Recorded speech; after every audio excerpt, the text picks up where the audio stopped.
Music presents.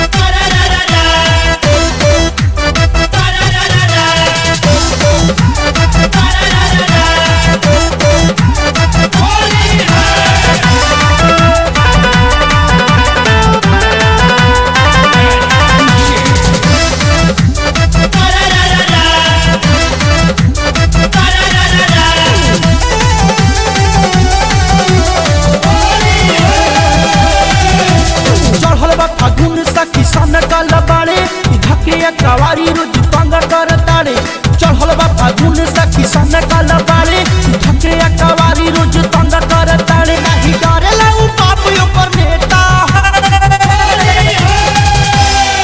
सखी बाबू साहेब के बेटा है जो बनवा धके रंग देता है बाबू साहेब के बेटा है बुलावना धके रंग देता है।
चोली खोलावे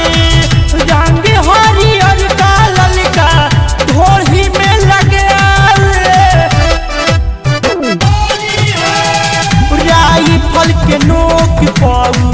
चोली खोलावे रंग हरियर का ललका जोबन में लगावे सातो रंग ये कहीं में पेटा है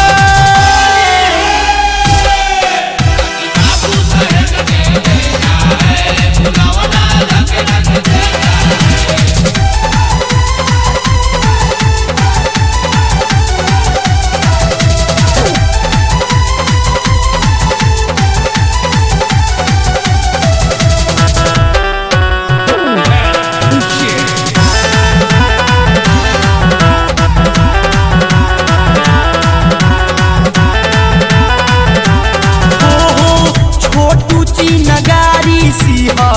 नाम बात कर रंग लेके पलटी मेरा खेल संग नौकर छोटू ची नगारी सिंहा नाम बात कर रंग लेके पलटी मेरा खेल संग नौकर गलवे में गमछा लपेटा